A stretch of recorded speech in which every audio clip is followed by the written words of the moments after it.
Hi, everybody. Welcome to the Outdoors Hiking Bob podcast. I'm your host, Hiking Bob Falcone. You can find me on my website at hikingbob.com, which has links to my social media, my columns at the Colorado Springs Independent, all the other podcasts we've done, my photography website.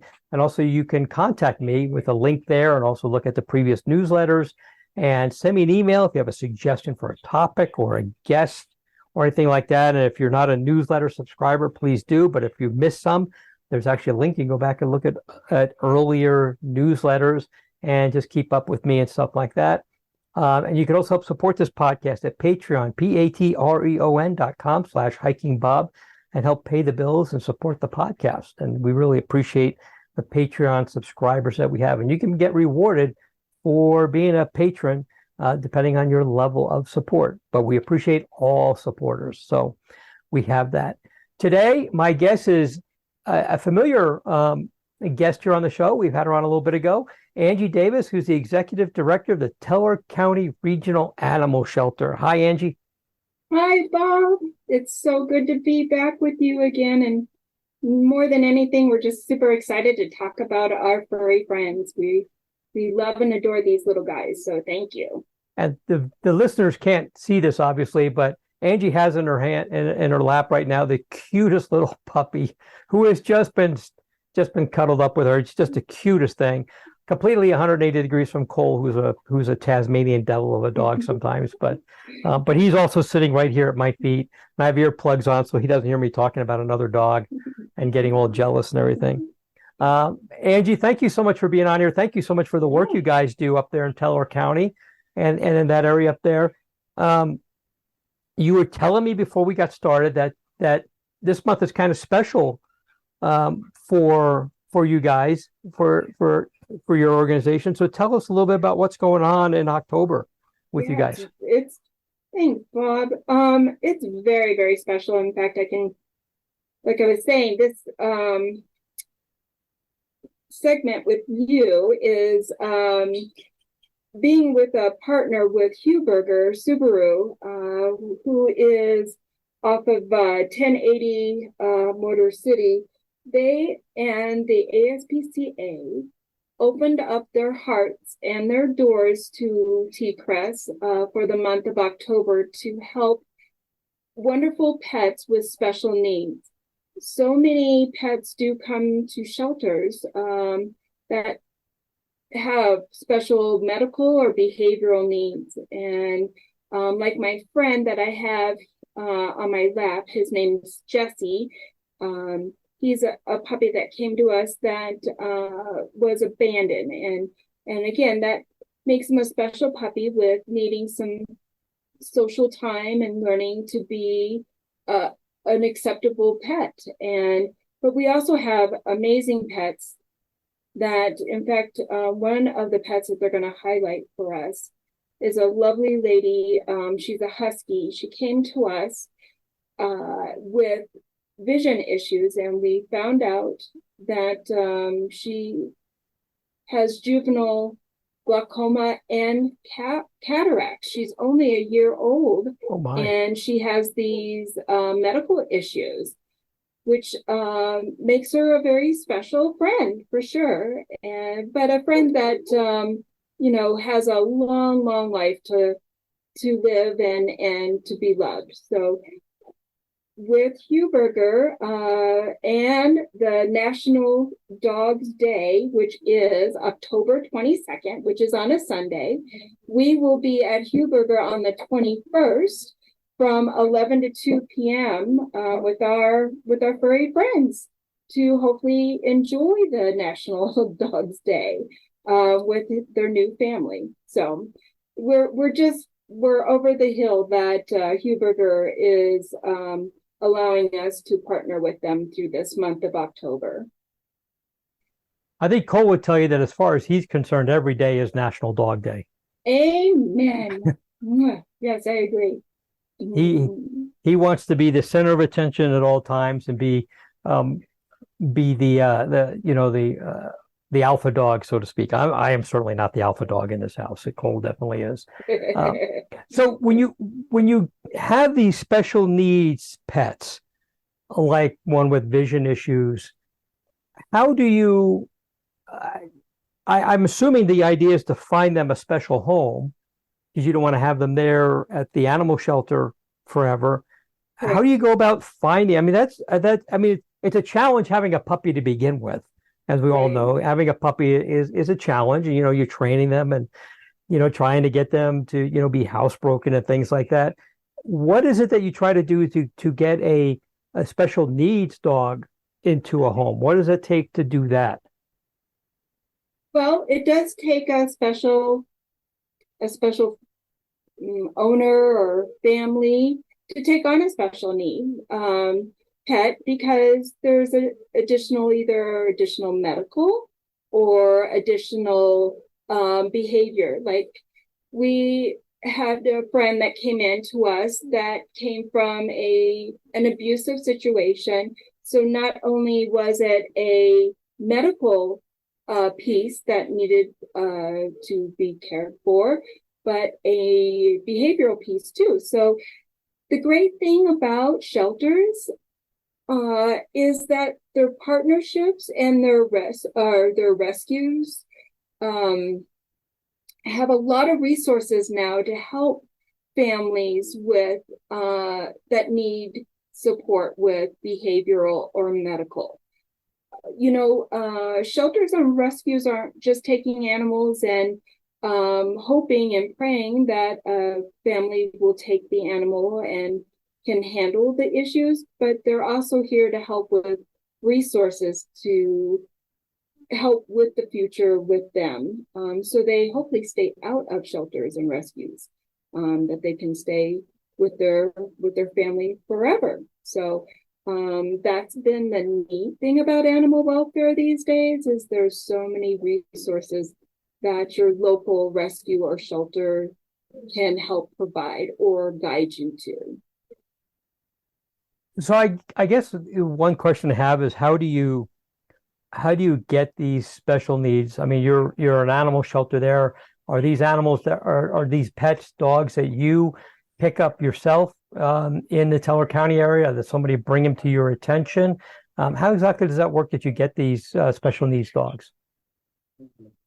Oh, Bob, that's a great question. They're coming to us in all different ways. Like my friend Tylee that I just mentioned, she came in as a stray.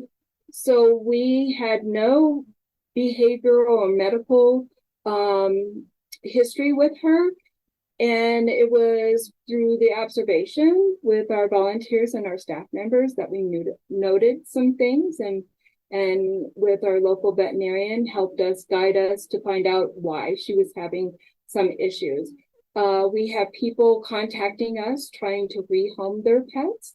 So then we could get some history. We have people that are finding pets that are bringing them to us or animal control.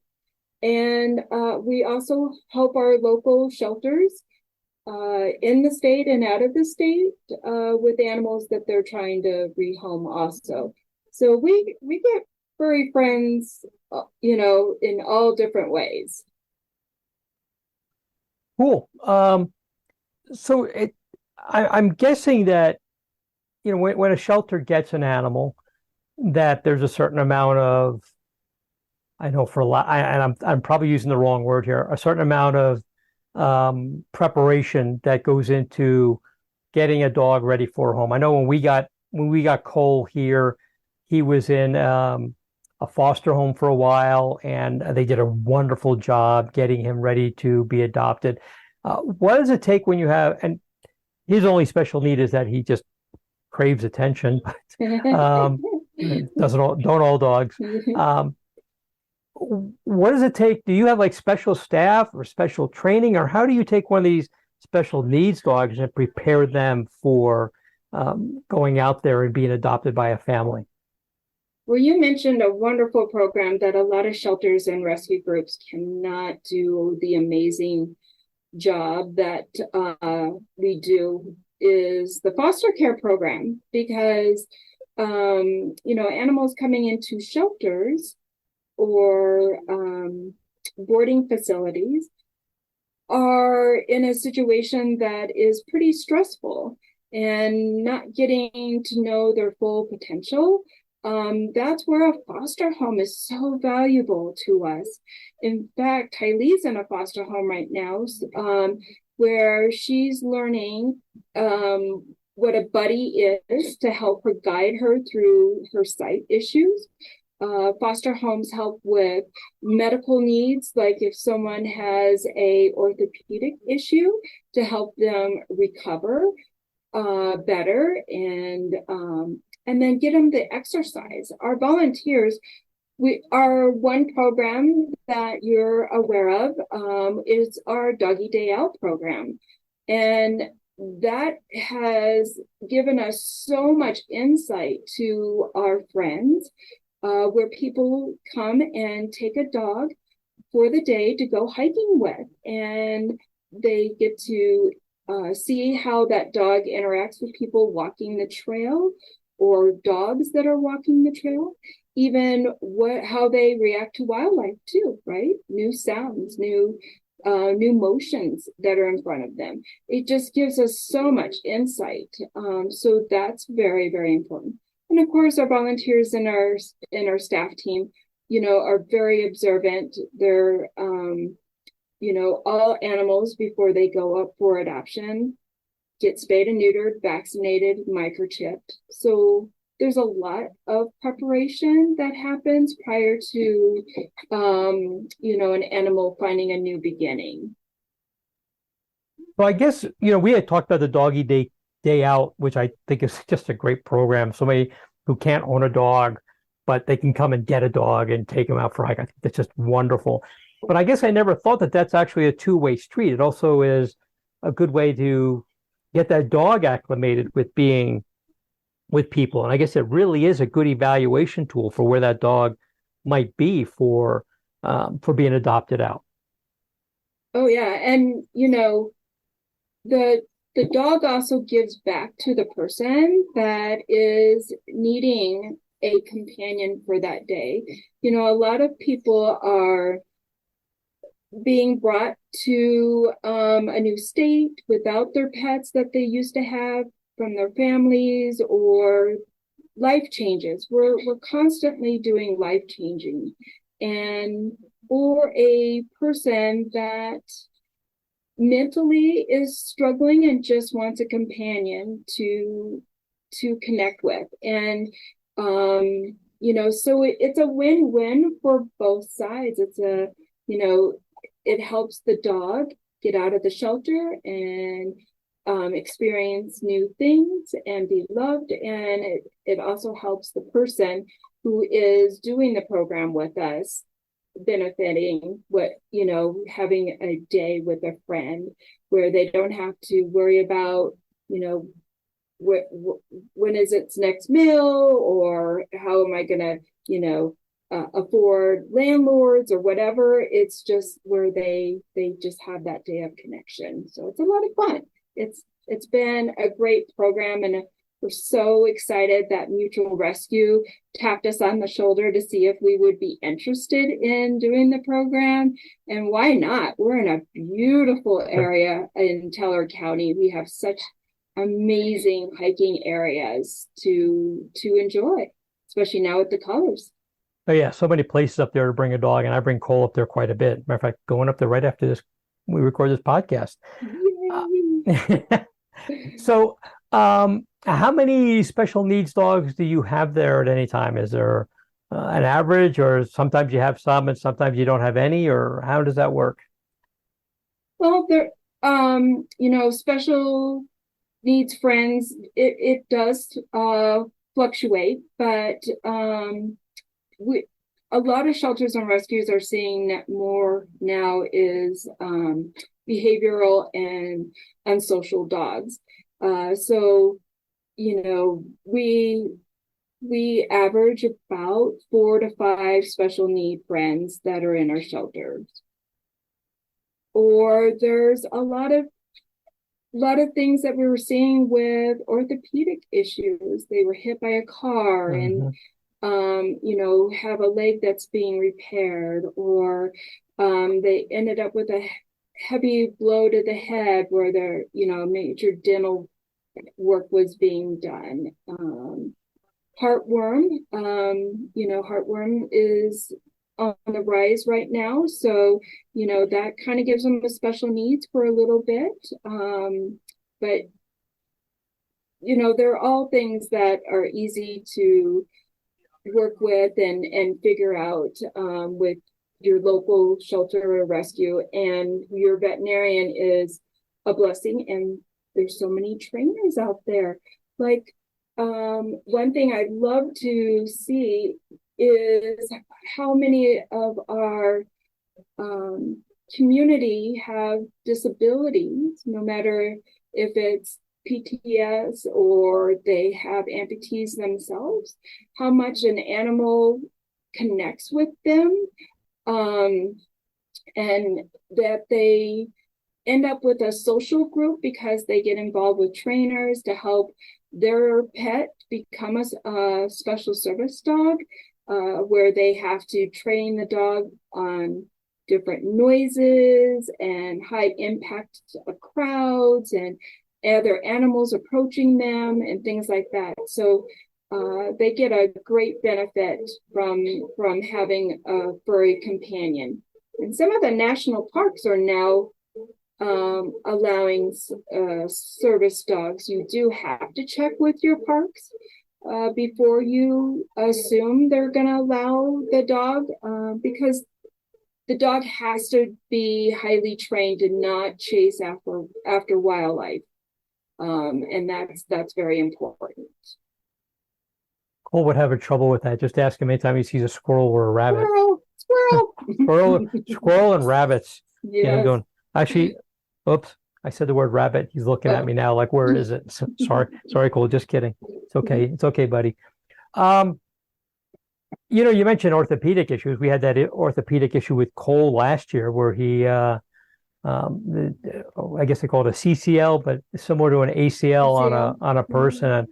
And holy moly, is that a big deal for a dog? That's some major surgery to fix that. And I can see where that could be an issue for somebody who they themselves may not be, have full mobility, and the recovery time for the dog was very long and involved, and it required a lot of really a lot of work. And I could see where somebody who can't get out very often, that may be a problem for them, and it may create an issue where that dog may end up at a shelter or something like that. I can see that being a problem. Just and even that, the cost of repairing something like that, it was rather expensive for Cole.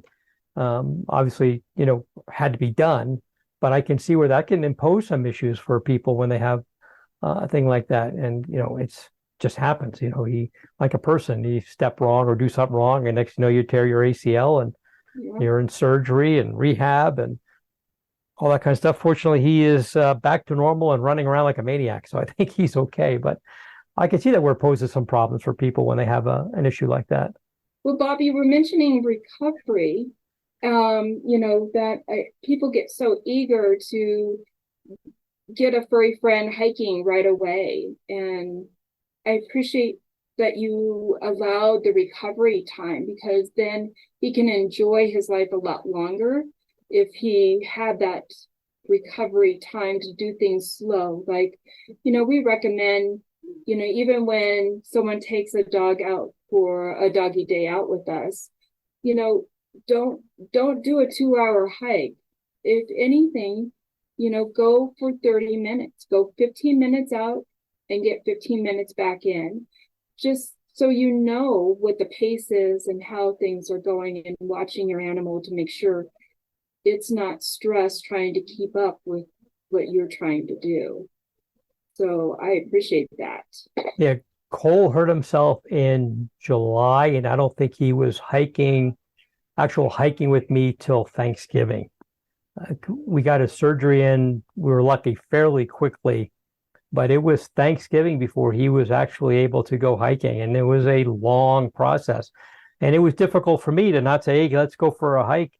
And it was difficult for him because he would see me go and he knew something was wrong, I think. And I'm being a doggy psychologist now, so I could be 100 completely wrong on this, but but I think he was like, yeah, I'm hurting, but why isn't Dad taking me out? And it's like, part of it was like, I don't want to pay for that surgery again. And the other part Right. of it was obviously, like you said, you don't want to have him be in pain again and starting all over.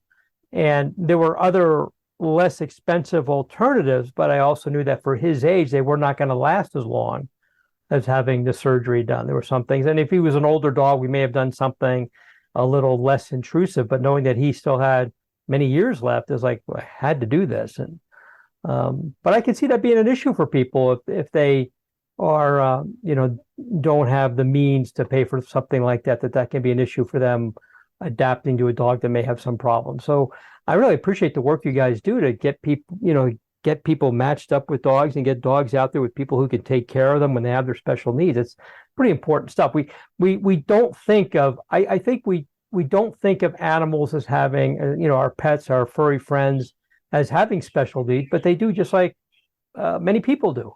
Yes. Yes. And, they're communicating to us. We just have to learn what they're telling us. They show that they're either struggling or that they're anxious by, either slowing down on their pace or stopping, panting heavier than normal. Their hackles are up, or they're just, not their normal self. And that's hard when someone takes a dog out for a doggy day out.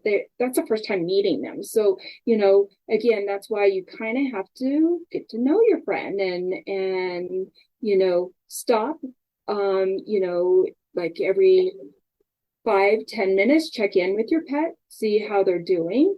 Are they overheating? Make sure you've got your first aid kit, your water, some treats for that animal. Just taking in things safe and slow is the best for you and for that pet, because you don't want to take a dog and get them so far out that they're having a hard time getting back in. You're going to have to carry that dog back or stop and wait a long time. So, taking it safe and slow is the best. Don't get any ideas, Cole. You're far too heavy to carry. Yeah, I've noticed that with Cole, and I think he's going to be 8 years old this year, 7 or 8 years old this year. And where he used to just jump right in the Jeep to go for a ride, now he struggles to jump right in. I have to either help him in, or if he gets a running start, he can get in. But he just can't, like, bring him out into the garage and from a stand just jump into the Jeep anymore. So he's and I don't think it's anything more than just old age. He's healthy otherwise, but I also noticed that when I first got him and he was a year and a half old, we did a 13-mile hike and he was great. Now maybe 7 miles is his limit, depending on, it's like me. 7 miles might be my limit. If it's a hard hike, I could do 10 if it's an easy hike. But, I've now known that if I'm going to do a really long hike, he has to probably stay home and let the rest of the family take him out for a walk around the neighborhood or something like that. So there is a lot of reading body language. The only problem I haven't figured out yet is when he stops on a trail, I can't tell if he's tired or if he's just jonesing for another treat to keep him going. So I think it's a 50-50. Sometimes he's just, if I tell him no, he's not getting a treat, he'll kind of shrugging, all right, I guess I'll keep walking. But I think sometimes he's just trying to get another treat out of me, and I think he's got me figured out. So I don't know who's training who here. I'm pretty sure he's training me. Do you mind? Let's talk about something. Let's shift a little bit from special needs dogs to for dogs who help people with special needs. Excellent. And we've seen service dogs and what they call support animals. And I think there has been, until maybe just recently, a lot of confusion between what's a support dog and a service dog. And I think what I'll do is I'll start off with having you explain the difference about what is the difference between an actual service dog and a support animal. It's kind of hard, and I agree. The American Disability Association looks at disabilities of any limitation or impairment for a person. And that's hard because a lot of our service pets are there for not just for physical disability, but also for mental disability. So there's a disability you may not see, right up front. But they're there. And, anybody that has a service dog or a support dog understands that that's going to be the first question anybody's going to ask them when they are being approached. What is the disability, or what is this animal service to you? And a support dog, a lot of time, is there for helping people with disabilities like epilepsies or diabetics. They're sensing things for that person, watching that person's body, watching what their reactions are, and things like that. So again, it can be very confusing for people that don't understand what the dog is there for, especially if you can't see right away that there's a disability there, because our animals do provide a lot of service to us and support. Always, whenever there is a dog or pet working, please communicate to that person that, is it okay to approach that animal or pet? And a lot of times the person will have to say, no, not now, the animal is working. And that's confusing, especially with with children and stuff. They don't understand that. But, to help coach and understand that animal is focused and paying attention to that person is very, very important. A lot of times you'll see they should be fully clothed with a harness that tells people that I'm a service animal, which will make things easy. But again, communicate and talk to that person to find out what the possibilities are, if you can talk to that or pet that animal or not. And that's also including when you're hiking with your dog. You can't just have your dog run up to that dog. You have to have your dog under control. More likely, it would be best to have that animal on the lead and just keep moving forward. Say hello and keep moving forward to help that animal and that person out. A lot of dogs now are there to help with limitations where people want to hike and enjoy nature and be out there.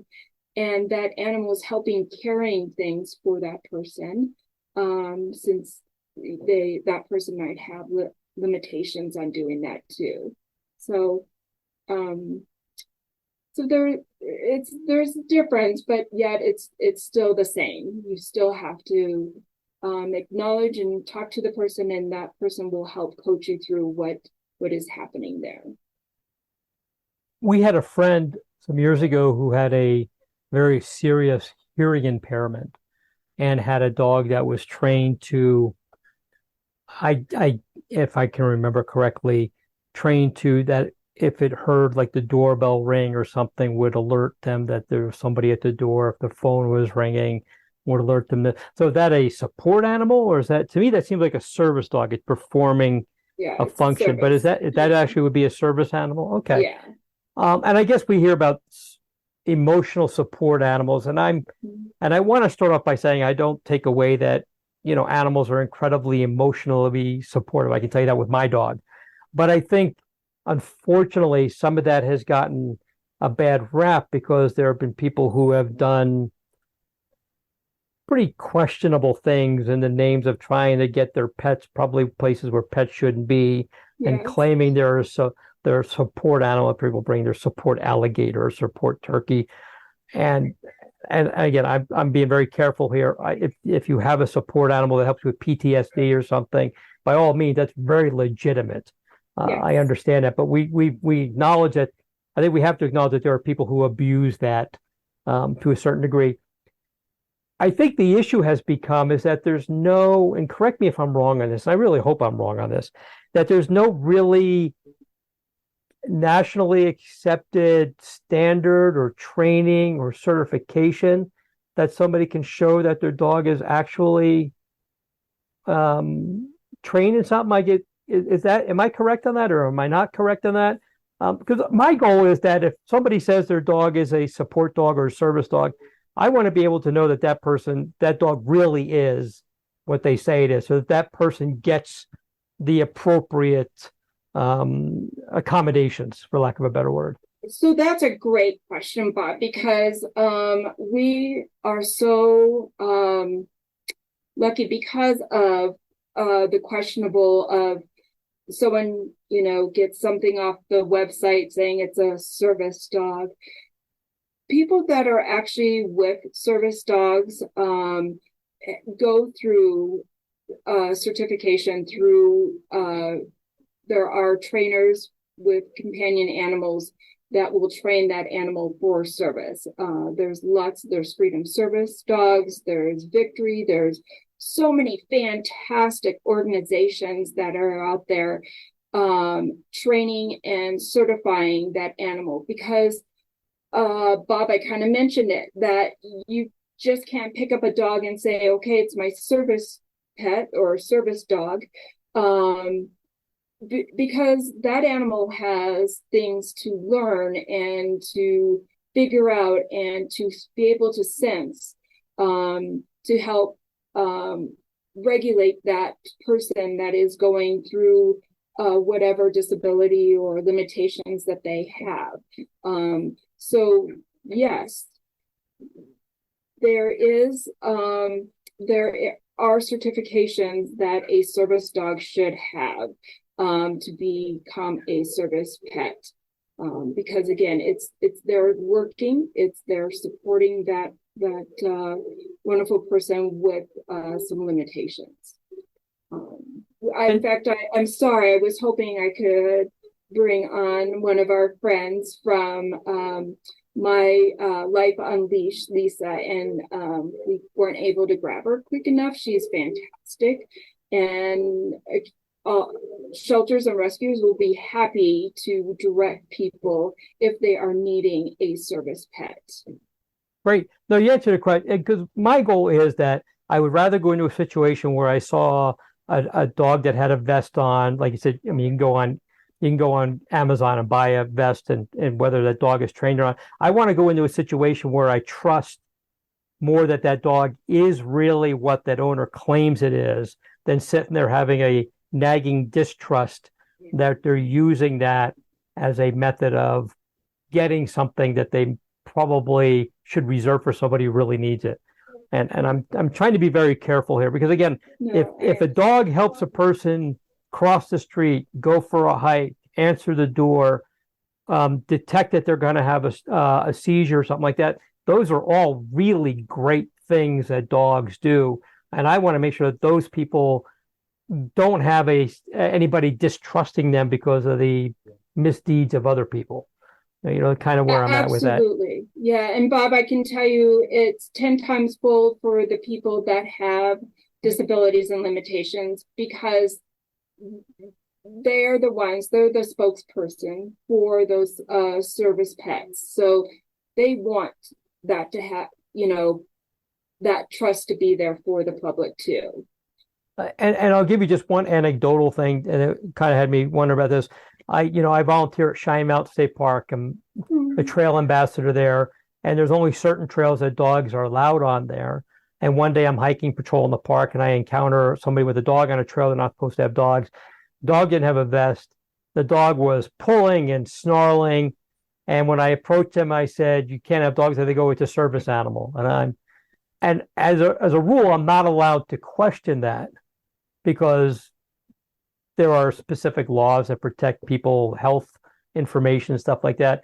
but in the back of my mind, and I'm not expert at this at all, but in the back of my mind, I'm going, there's no way that's a service animal because Right. a legitimate service animal would not be acting that way. And again, I'm being really careful. I want that when somebody tells me it's a service animal, it really, really is.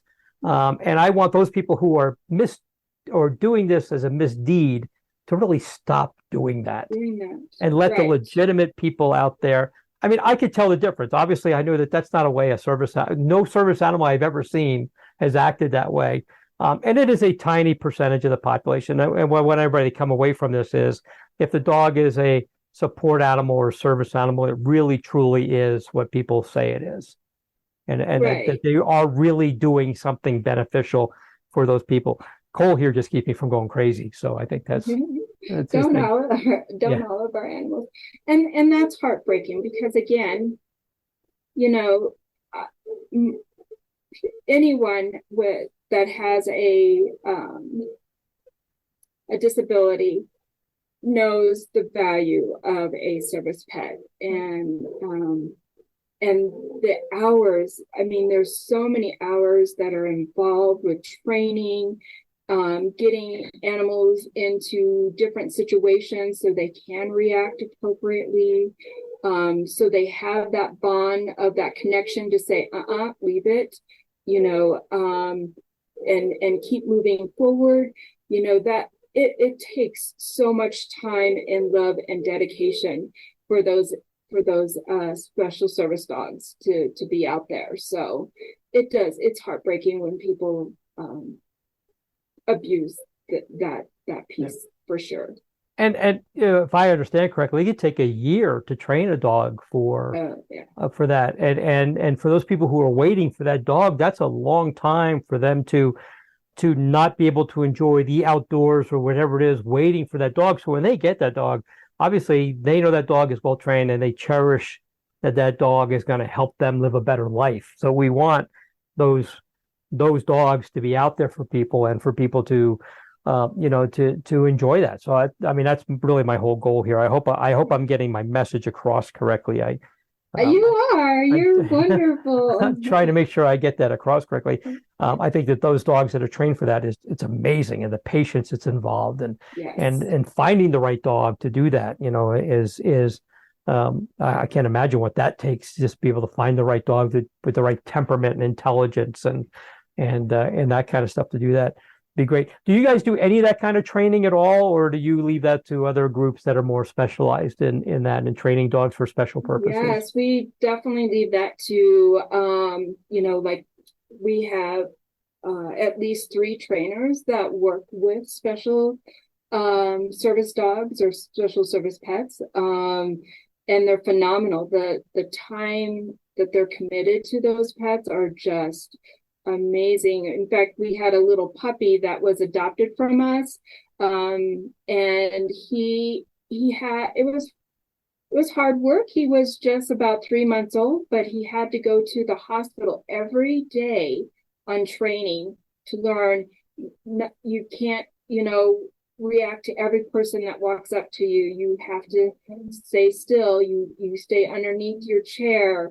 It was it was a lot of work for that little guy, and he's fantastic. And unfortunately, the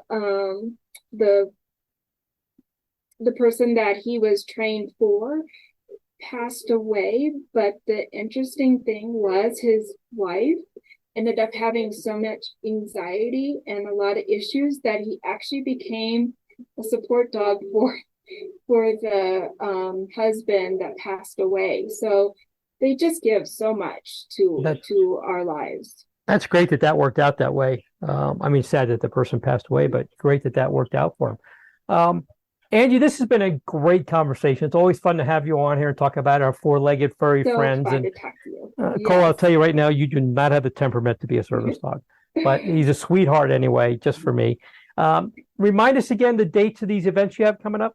Oh, thank you. So National Dogs Day is October 22nd, which is a Sunday this year, but we will be at Huberger Subaru, which is 1080 Motor City Drive in Colorado Springs from 11 to 2 with our furry friends, because Huberger works so hard for the community and knows how important our pets are to us. So, and you know, having a Subaru, it's a great vehicle for your dogs to enjoy going on those hiking trips anyway. So it's all a group effort. But we will be there on the 21st, which is a Saturday.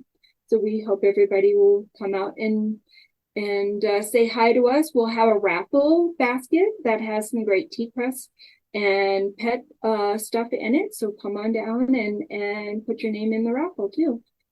That'd be great. If I can make it down there, I will. I have some. I'm looking at my calendar. I have something that day, but that thing has changed 3 times already. So if it changes, I will be there. Although they swear to me it's going to happen. But in any case, I'll try to get down there. It'd be great to meet you in person and see your furry friends that you're going to have there with you. And Subarus, and I'm not doing a commercial for Subaru, but we're on our 5th Subaru here at the family. Yes. I drive a Jeep, but my wife drives Subaru. She loves them. They're great cars. And Cole likes it because it's a little lower. He can get into it a little easier, so he likes it too. And he's it's interesting how when we first got him, we couldn't get him in a car, and if we did, he would whine and whine and whine and whine. Now, if we say the R word, and have to be careful because he's right here, he gets excited. He runs to the door. He does circles. He yips. He cannot wait to get in the car and go someplace because he knows that at the end of that ride, there's probably he's asleep. Oh, you said the word. He's asleep. He didn't hear me. Okay, good. That he's going to go someplace. He's going to go for a hike or something like that. So he gets real excited. But it's amazing how that happened. I think maybe when he was a rescue, the first few rides he took were not great ones. And now that he knows that he's going with mom or dad and he's going to visit someplace. So he loves that stuff. He loves cars. And he's actually, even when we take very long trips, 12-hour drives. I don't think he sleeps so much, but he really does get comfortable back there. And he's actually a great rider. But of course, we have no passengers can sit in the back of our cars. We have the little seat protectors and stuff. So he owns the back seat of the cars. And remember what I said about I'm not the alpha dog? This guy is. Angie, anything else you want to tell us before we go? It's been a great conversation with you. It's been a lot of fun. Well, we would love for people to jump onto our website, which is tcrascolorado.org. And TCRAS is spelled TCRAS, colorado.org. See our wonderful furry friends that are available looking for new beginnings. And also our great programs. We've got some fun and exciting programs that we have to enjoy the pets that come in our community. So we'd love for that to happen too. And Bob, we just thank you so much for allowing us to have a voice to let people know who we are and what amazing furry friends that are out there that can be part of our lives, especially with hiking. Hiking has been a blessing for us in Colorado, and so are our pets. So it's a great combination. Well, it's my pleasure to have you on because you guys are doing such great work out there in the community and for our friends and getting people matched up with the right dogs. So I really appreciate all that. Angie, thank you so much for being on. That was Angie Davis, who is the executive director of the Teller County Regional Animal Shelter, and they're doing some great work. If you get a chance, visit their website, go to the event on the 21st at Huberger Motors here down in Motor City over in Colorado Springs and say hi to them and maybe you'll go home with a furry 4-legged hiking person or hiking buddy to go with you. Or two. Or maybe two. I don't want to be too presumptuous there, but go home with as many as you can support. How about we talk about it that way? There you go. Well, Angie, thank you so much for being on. You bet, Bob. Thank you. And everybody, thanks for listening to the Outdoors with Hiking Bob podcast.